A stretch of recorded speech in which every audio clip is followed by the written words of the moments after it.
The shuttle was small. It looked even smaller next to the celestial Concorde. Ambassador Yara Solano pressed her hand against the cold glass of the porthole and stared at the station hanging in the dark. It was enormous, bigger than anything humanity had ever built.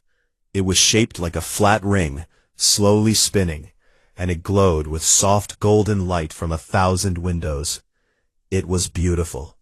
It was also, she thought, the kind of beautiful that made you feel very, very small. 2 minutes to docking, said the pilot over the intercom. Solano pulled her hand away from the glass. She straightened her jacket, checked a small pin on her lapel, the blue and green circle of Earth, and turned back to her team. 12 people sat in the narrow cabin behind her. Some were reading. Some had their eyes closed.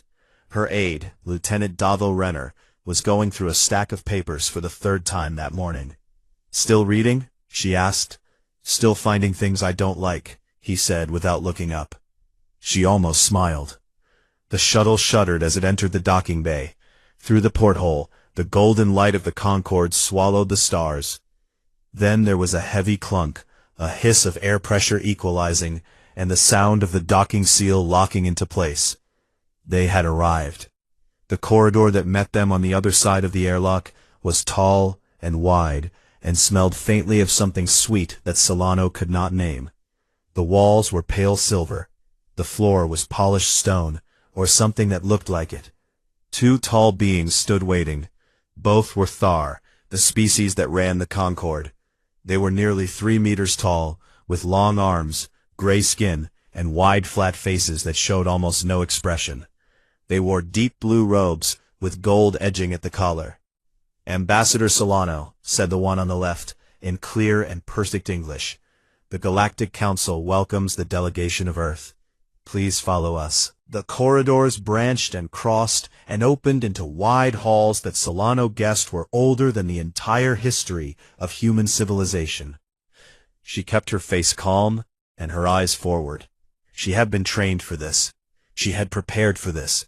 She had also, privately, spent the past 3 nights barely sleeping. But none of that showed. She had made sure of it. The council chamber was at the center of the station. It was round, and the ceiling was so high that Solano could not quite see where it ended. The walls were lined with carved panels, each one depicting a moment from the history of some alien species. Wars, agreements, the founding of cities on worlds she had never heard of. In the middle of the room was a large curved table, and sitting at it were 9 beings. 9 delegates, 9 species. Each one representing a civilization that had been part of the Galactic Council for centuries, or millennia, or longer. Solano had studied all of them. She knew their names, their titles, their species histories, their diplomatic habits, and, as best as human intelligence could gather, their personalities. The Thar delegate was Ovalin Trass, the chief mediator. He had held that role for 60 years. He was, by all accounts, the most skilled diplomat in the known galaxy. He smiled when he saw her, which was unusual for a Thar.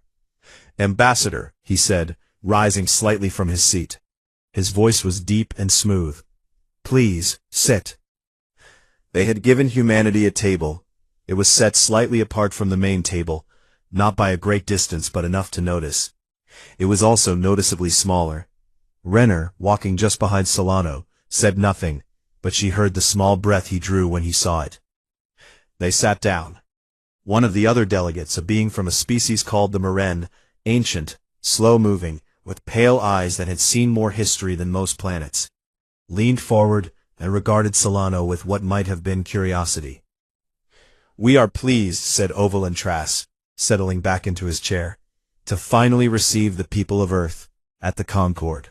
It has been many years since humanity first appeared on our long-range scans.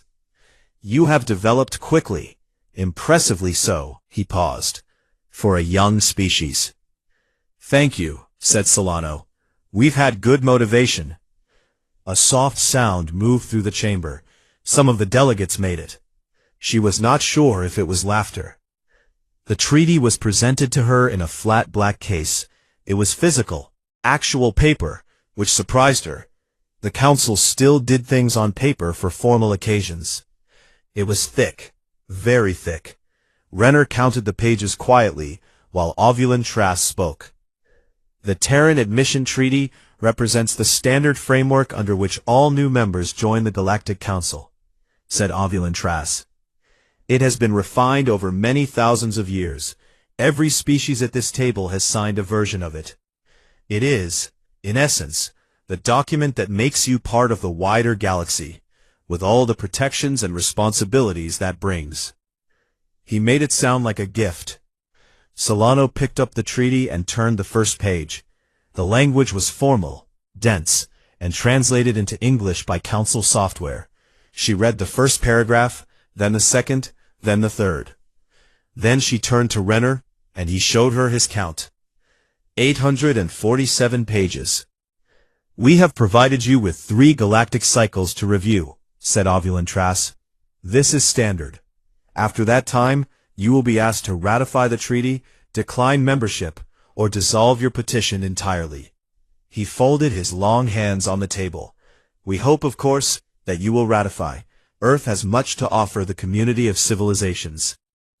How long is 3 galactic cycles? Renner asked quietly. 72 hours, Solano said, without looking up from the first page. The delegates spoke among themselves for a while, in their own languages.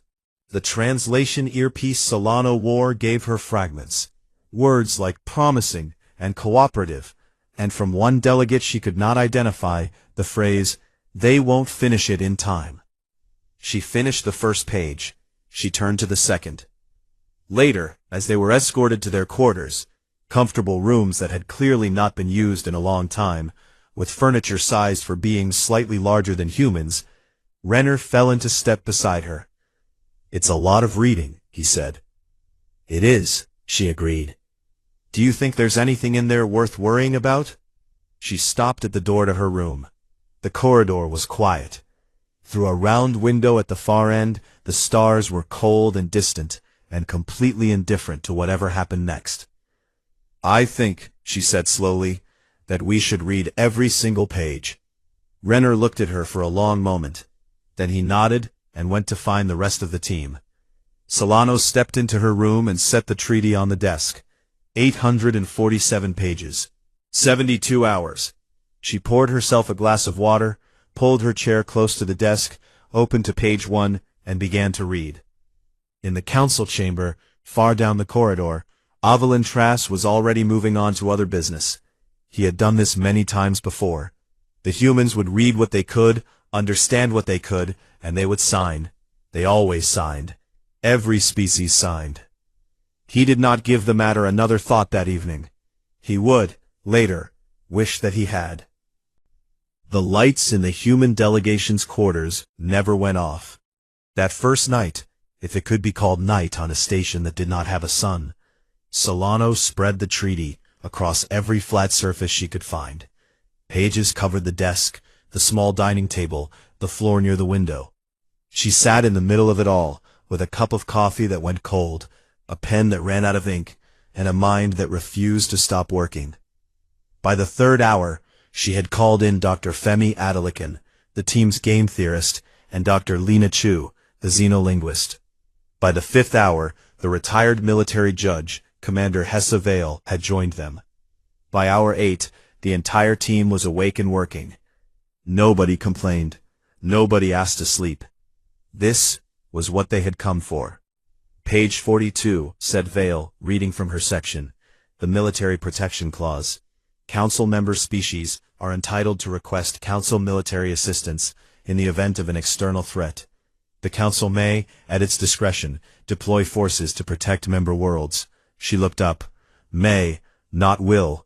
And it says nothing about who decides what counts as a threat. They decide, said Renner. They decide, Vale agreed. Solano made a note. Page 117, said Adelican, not looking up from his papers. Resource extraction rights. Member species agree to register all mined materials with the Council Trade Registry and submit to Council pricing guidelines for interstellar sale. He tapped the page. Pricing guidelines. That means they set the price. Earth digs up the ore. Earth does the work, and the Council tells us what we can charge for it. That's not membership, said Renner. That's employment. It's worse than employment, said Adelican. An employee can quit. Solano was already on page 200 and something. She read carefully and steadily. Her handwriting in the margins was small and neat. A question mark here, an underline there, and occasionally a short phrase that captured what a clause actually meant when you stripped away the formal language. She had been doing this for hours. The pages she had reviewed were covered in her notes. The pages ahead were still clean and waiting. At some point, Renner set a fresh coffee on the corner of her desk without saying anything. She drank it without looking up. It was Dr. Lena Chu who found the most important thing. Chu was the team's xenolinguist. She spoke 9 alien languages and could read fragments of 11 more. She had been assigned to check the translation of the treaty, which the Council had provided in English. It was her job to make sure the English matched what the original document actually said. This was the kind of work that most diplomatic teams skipped, either because they trusted the Council's translators, or because it was simply too slow and difficult. Chu did not skip it. She was deep in the cultural provisions section when she stopped, tilted her head, and said very quietly, "Oh." Everyone looked at her. "Page 411, she said. "The Cultural Non-Interference Clause. The Council's English translation says, member species agree not to actively spread their cultural, religious, or ideological materials beyond a radius of 2 designated star systems without Council review and approval." She set down her pen. "That sounds annoying but manageable. 2 star systems. Review process. Fine. But," said Solano, "but the original is written in a Dead Thar administrative dialect, Old High Tharic, used for internal Council documents before they switched to the common script about 800 years ago." Chu pulled out a separate sheet of paper where she had been working through the translation by hand. "The original doesn't say cultural materials, it says cultural signal. In Old High Tharic, a signal is any communication that carries meaning. That includes language, that includes any broadcast, that includes any record of human thought transmitted beyond those 2 systems." The room was quiet. "And the second part," said Vale. "The review and approval part?" "The review. The original says, any such signal may be reclassified as a destabilizing transmission, at Council discretion." Chu looked up. A destabilizing transmission is a legal category. Under Council law, a member species producing a destabilizing transmission can be placed under communication restriction, meaning their signals can be blocked. Legally, by the Council, without a trial. Nobody said anything for a moment.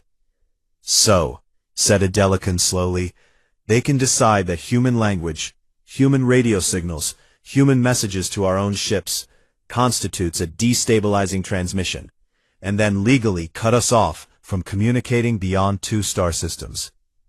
"Yes," said Chu. "And the word they changed was one word, signal to materials." "Yes." Solano, who had not looked up from her own section during this exchange, now set down her pen and turned in her chair. She took Chu's translation notes. She read them carefully. She read the original Theric clause. She read Chu's translation. She read the Council's English version. Then she turned back to her own copy of the treaty, found page 411, and in the margin, in her small, neat handwriting, she wrote 2 words. "There it is." "How far along are we?" she asked. "Roughly halfway," said Renner. "Keep going." They kept going. What they found in the second half of the treaty was not better. The trade controls grew more specific and more binding the further you read. There was a clause, buried on page 603, that gave the Council the right to appoint an economic advisory representative to any member government, an advisor who could, under certain conditions, recommend mandatory economic restructuring. The conditions were vague. The word mandatory was not. There was a clause on page 712 that restricted member species from forming bilateral defense agreements without Council approval. Earth could not make an alliance with another species to protect itself without asking permission first. And there was a clause on page 801 that restricted members from sharing advanced technology with non-member species. On the surface, this sounded reasonable, but Adelkin noticed that the Council itself was not restricted by the same clause. The Council could share technology with whoever it liked. Members could not. "It's a cage," said Renner. He was not angry when he said it. He said it the way you name something you have been looking at for a while and have finally found the right word for. "It's a very old cage," said Adelkin, "and it's very well made." "Has anyone ever refused to sign?" asked Chu. Vale had been researching that exact question. She pulled up the historical records the Council had provided with the treaty packet, a summary of previous admissions going back 4,000 years. 2 species formally objected, she said, the Vreth, about 3,000 years ago, and the Kelos, about 1,500 years later. "What happened to them?" asked Chu. Vale was quiet for a moment. "Neither of them exist anymore," she said. The room was very still. Solano closed the treaty. She had read every page, every word. Her copy was full of margin notes, underlines, and questions. She sat with it in her lap and looked out the window at the stars for a long time. Then she said, "Request an amendment session." Renner stared at her. "No species has ever successfully amended one of these treaties." "I know," she said.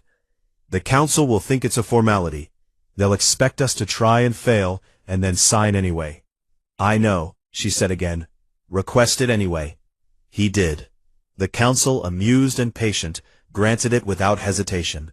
Why not? They had done this before. They would do it again. The humans would come to the session, raise a few polite objections, and be gently turned aside. That was how it always went. The amendment session was scheduled for the following morning. Solano spent the rest of the night preparing. The Council chamber felt different in the morning. It was the same room, same high ceiling, same carved walls, same polished floor. But there were more beings in it now. Word had traveled through the Concord that the humans had requested an amendment session.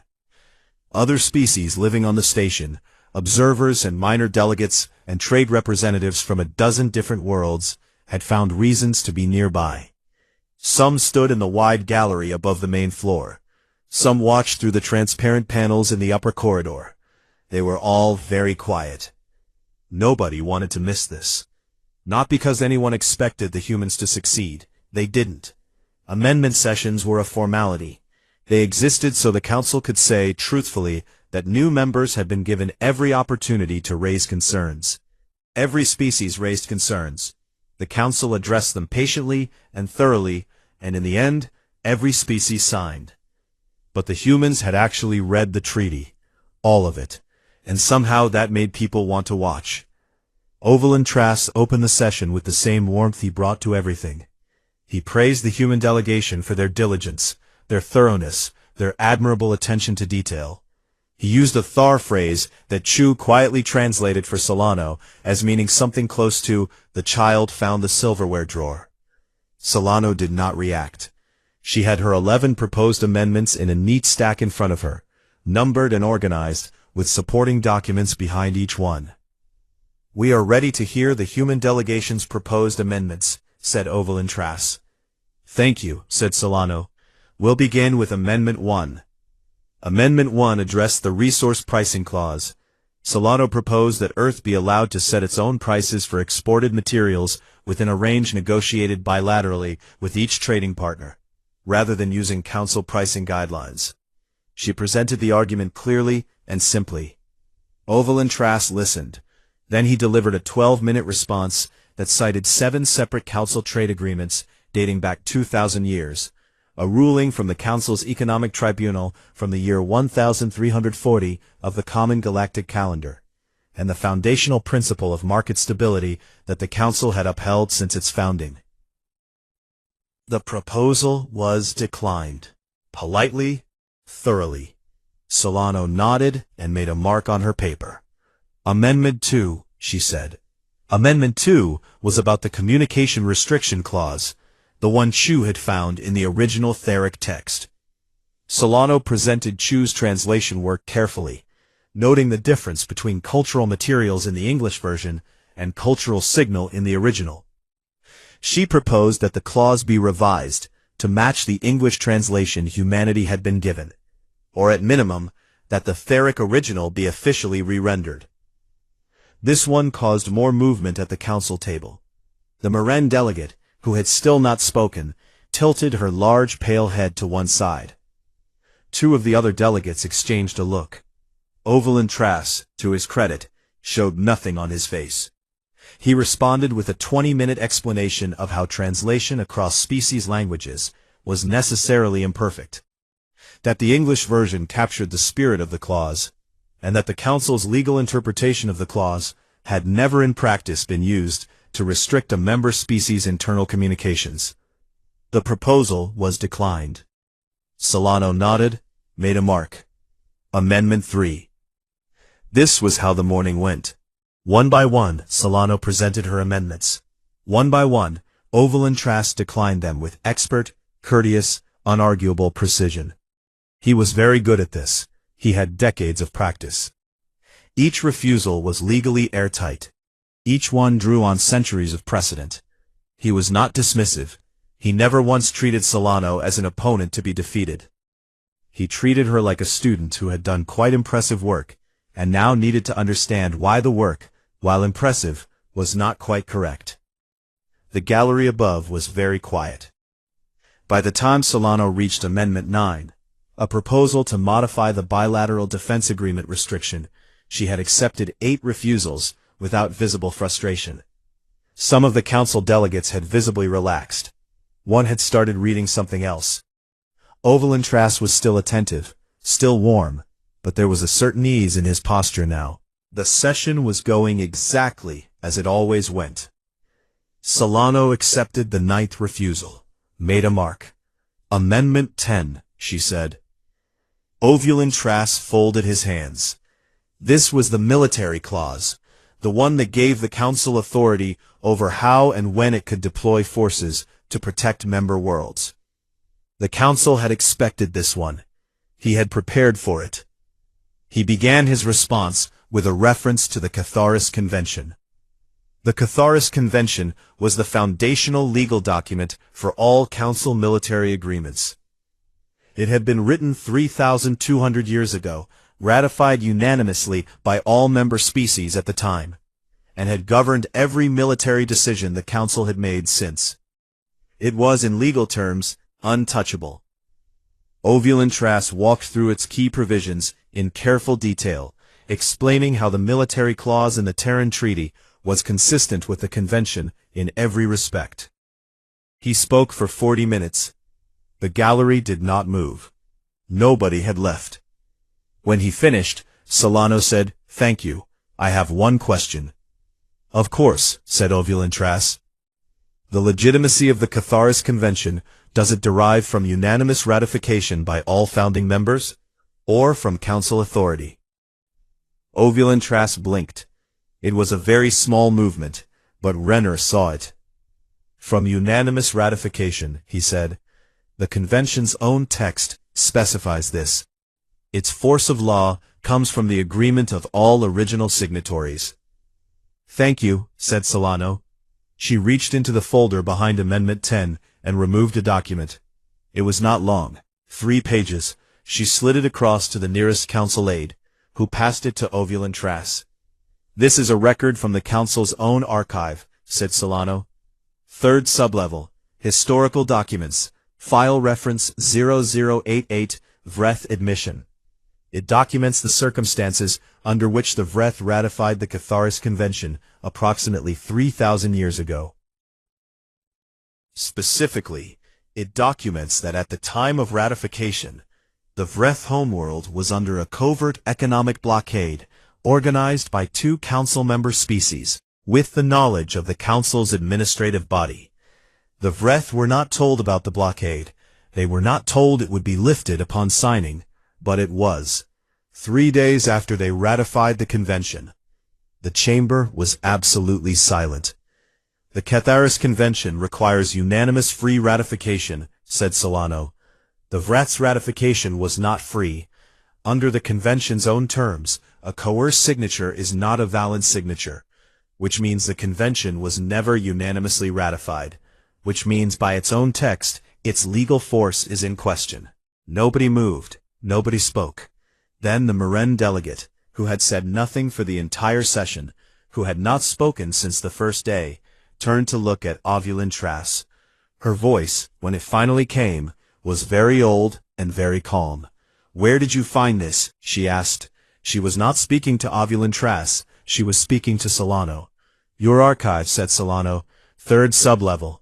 It has been there for 3,000 years. The Marin looked at her for a long moment. "No one looked," said Solano simply. Ovulin Trass set down the 3 pages. His expression had not changed. It was still composed, still professional, but something behind his eyes had shifted. He looked at Solano in a way he had not looked at her before, not like a teacher with a student, not like a senior diplomat with a new arrival. He looked at her the way you look at something when you have just realized you have fundamentally misunderstood what it is. "I would like to request a recess," he said. "Of course," said Solano. She gathered her papers slowly and carefully, while the council delegates rose from their seats and began to talk quietly and urgently among themselves. Several of them glanced at her. She had what she needed. In the gallery above, one of the observer species, a small gray-furred being from a world whose name Renner had never learned to pronounce, leaned over to its neighbor and said something in a rapid, clicking language. Chu, walking just behind Solano, heard it. She waited until they were in the corridor before she told Solano what it meant. It meant, "I did not think they would actually do it." The recess lasted 4 hours. Solano spent most of it in the small sitting room attached to the human delegation's quarters. She did not pace. She did not talk much. She sat in a chair by the window with a glass of water and looked at the stars. And when her team brought her updates or questions, she answered them briefly and clearly, and then went back to looking at the stars. Renner understood, after a while, that she was not resting. She was thinking. He left her to it. The request came at the 3rd hour. One of the Thar station staff appeared at the door with a formal message. Ovulin Trass wished to meet with Ambassador Solano privately, at her convenience, in the Concorde's Eastern Reception Hall. The message was polite. It was also, in Renner's reading of it, urgent. "Should I come?" he asked. "No," said Solano, "but listen. Chu, give him your translation earpiece, the one keyed to Thar." Chu handed it over without a word. "If they speak to each other in Tharic during the meeting," said Solano, "I want to know what they say." She went alone. The Eastern Reception Hall was smaller than the council chamber, but still large enough to feel formal. The furniture was tall and made of something dark and smooth. Ovulin Trass was already there, standing near the window. He had set aside his formal robes and wore something simpler. It made him look, if not less imposing, at least more like a person having a private conversation. He waited until the door closed before he spoke. "Ambassador Solano," he said, "I want to be honest with you." "I'd appreciate that," she said. He was quiet for a moment, choosing his words carefully. "The Catharis matter is complicated. What you found is real. I will not pretend otherwise. Our historians have already confirmed the file you referenced. The Vret's circumstances were known to the council at the time, and they were deliberately excluded from the public record. This is not something the council is proud of, but it is also not something that can simply undo 3,000 years of legal structure built on that document." "I understand," said Solano. "The council will resolve the matter administratively," he said. "The Vreth ratification will be reclassified as provisional, and the convention will be reaffirmed under a supplementary declaration. This can be done within 1 galactic cycle. The legal framework remains intact." Solano said nothing. She waited. He turned to face her more directly. "I am also authorized to make you an offer. Formal, full council membership for Earth, a permanent seat at the main table, trade rights across all 47 registered member systems. Cultural exchange rights expanded to 12 star systems rather than 2. He let that settle. In exchange, Earth ratifies the treaty as written, with only cosmetic adjustments to the translation discrepancies your linguist identified. And the matter of the archived document is considered closed, not discussed publicly, not raised in future sessions. It was a good offer. By Council standards, it was an extraordinary offer. Full membership, a permanent seat, expanded rights. No species had ever been given terms that generous on first admission. Solano looked at him calmly. And if we don't accept? His expression did not change, but his voice shifted slightly. The warmth stayed, but underneath it, something firmer. The Council has the authority to suspend Earth's membership petition indefinitely. If the petition is suspended, Earth remains outside the Council framework. No trade protections, no defense agreements with any member species, no legal standing in any Council jurisdiction. He said it gently. You would be alone, in a galaxy that is not always kind to species that stand alone. There it was, the gift and the alternative to the gift. Solano thanked him for his honesty. She said she would need a short time to discuss the offer with her team. He agreed, and they parted at the door of the reception hall with the careful courtesy of two people who both knew that what had just happened was a threat delivered in the language of diplomacy. She walked back to the delegation quarters. The corridor was empty. Her footsteps were the only sound. When she came in, Renner was already standing. He had heard everything through the earpiece relay. His face was tight. They can really do it, he said. Just rewrite the convention? Retroactively? Yes, said Solano. So it doesn't matter what we found. They'll fix it and the treaty stands exactly as it was. Yes. He was quiet for a moment. Then we're back where we started. Not exactly, said Solano. Adelican was sitting at the table, papers spread in front of him. He had been working through something while she was gone. He looked up now and said carefully, There's a third option. I've been thinking about it since last night. He paused. I wasn't sure it was possible. Now I think it might be necessary. He laid it out. It was not a refusal. It was not a signing. It was something that had no name in the Council's 6,000 years of procedure, because no species had ever tried it.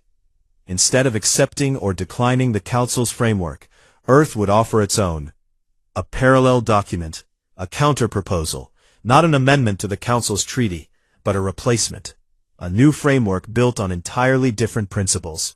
And the leverage to make the Council consider it was already in their hands. The archived document, the Ketherus defect, and, Adelican revealed this now, pulling out a secondary folder, the quiet conversations that Solano had authorized during the review period. When did you? While you were counting pages on day 1, said Solano. I asked Adelican to reach out. The folder contained responses from 7 associate member species, smaller civilizations that had signed the Council's framework decades or centuries ago, and lived under it with varying degrees of unhappiness. 4 had already transmitted letters of intent. 3 more were reviewing the draft Adelican had sent them. Renner sat down. He let out a long breath. You started this before the amendment session. I started it before we docked, said Solano. He looked at her for a moment. Then he started to laugh, quietly, exhaustedly, with genuine admiration. You read the treaty on the shuttle, didn't you? On the way here, before we even arrived. Sample pages, she said. Enough to know what we were walking into. The team worked through the remaining hours of the recess with focused urgency. The document they were building was not long. 14 pages. Solano had insisted on that.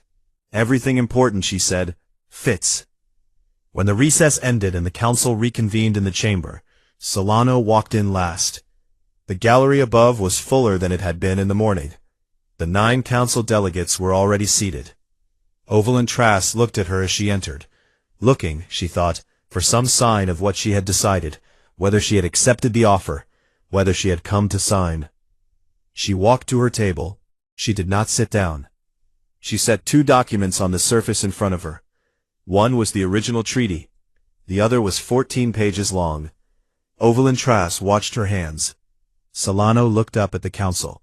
She looked at all 9 of them, one by one, the same way she had looked at those pages, steadily, completely, without hurry. She did not raise her voice. That was the thing that people would talk about afterward. In the gallery, in the corridors, in diplomatic channels, across 47 star systems. Ambassador Yara Solano stood at her small table, in front of the 9 most powerful diplomatic figures in the known galaxy. And she spoke the way you speak to someone you are not afraid of. The Galactic Council has governed interstellar civilization for 6,000 years, she began. That is not a small thing.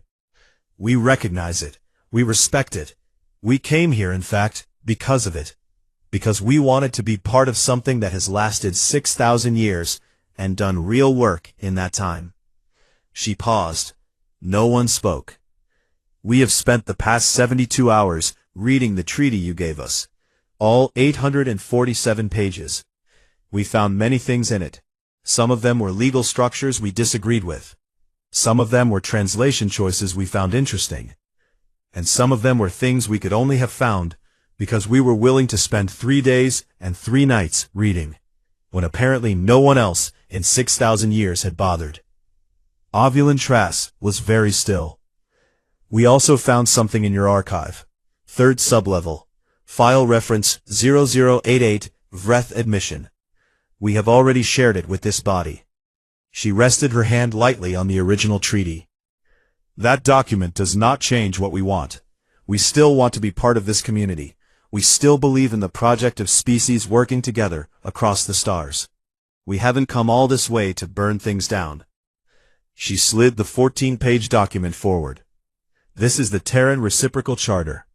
It is a framework for the same relationship your treaty describes: trade, defense, cultural exchange, legal structure, but built on a different principle. The principle is simple: consent. Every term in this document requires the genuine, informed agreement of both parties. Neither party has unilateral authority over the other's communications, resources, or military decisions. Disputes go to a tribunal that neither party controls. Every 5 years, either party can request renegotiation of any clause. No clause survives on inertia alone. She let them read the cover page. She waited. You may be wondering, she said, why you should consider this, rather than simply declining it and suspending our petition, as you have the authority to do. She looked at Ovalin Trask directly. During the review period, our team reached out to 7 associate member species. Species that signed your framework decades or centuries ago. 4 of them have already transmitted letters of intent to support the Terran Charter as a model for renegotiation of their own agreements. 3 more are reviewing it. She said it simply, without heat. You no longer have the votes to suspend our petition, and if we release the archive document publicly, which we have not yet done, and which we have no particular desire to do, the Catharis Convention does not survive the scrutiny. You know that. The chamber was completely still. Even the gallery above had gone silent in a way that felt physical, like a held breath. Ovalin Trask was looking at her with the expression of a being who had built something very carefully over a very long time, and was now watching it change into something he had not planned for. He was not angry. He was, if anything, genuinely uncertain, and for a diplomat of his experience, that was remarkable. It was the Meren delegate who spoke. She had been watching Solano since the amendment session began, with those old pale eyes that had seen the rising and falling of civilizations. Her voice was slow and careful. She did not speak in English. She spoke in her own language, the ancient tongue of the Meren, and she spoke to Ovalin Trask as though the humans were not in the room. She said, "She came here to join us. She leaves having replaced us." Chu, standing at the edge of the delegation table, heard every word. Ovalin Trask turned back to Solano. Something had changed in his face, not defeat, not anger, but a kind of rearrangement. He looked at her with what might in a human have been called respect. "I want to understand something. If Earth has the leverage you describe, the archive, the associate members, the charter, why do you want membership at all? You could build your own coalition, your own framework. You don't need us. The chamber waited. Solano looked at him for a moment. She looked at all of them, all 9 delegates, all the watching faces in the gallery, the ancient carved walls, the ceiling she still could not quite see the top of. Then she said, "Because we're not here to replace you. We're here to remind you what you forgot, that the point was never the table. It was the species sitting at it. We'd like to sit down now, as equals. Or we can keep standing. We're very good at that." Nobody moved. The words were not loud. They were not angry. They were not a threat, and they were not quite a plea. They were something harder to argue with than either, a statement of fact, delivered by someone who had proven, over the past 3 days, that they meant exactly what they said. The Moran delegate let out a long, slow breath. Then, for the first time since the humans had arrived, she smiled. It took 4 hours of private deliberation.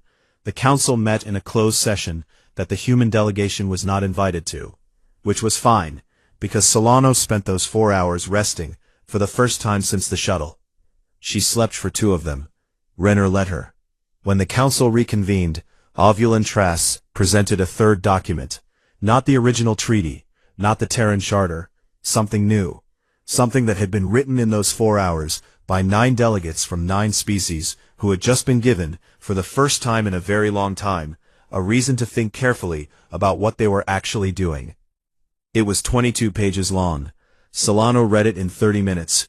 She made 4 small notes in the margins. 3 of them were changes she requested. The council accepted all 3. The document was signed at the end of the session. It was the first time in the council's 6,000-year history that a new member had signed a document that they had materially helped to write.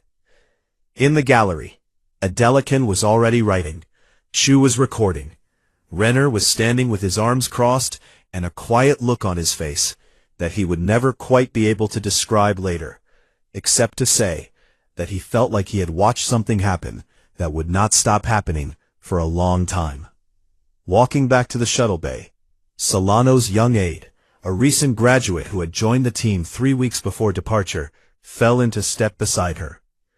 "Ambassador," he said, "what just happened?" She thought about it for a moment. The corridor was quiet. Through a window, the stars were the same stars they had always been, cold, distant, indifferent. But somehow they looked slightly different now. Or maybe she was slightly different. She was not sure which. "We didn't win a negotiation," she said. "We ended the kind of negotiation that was ever going to happen to us again." The aide thought about that for the rest of the walk. Behind them, far down the corridor in the ancient chamber with its carved walls and its high ceiling, Ovulin Trass sat alone at the large table for a while after everyone else had gone. The signed document was in front of him. He looked at it for a long time. He had done this for 60 years. He knew every piece of this process.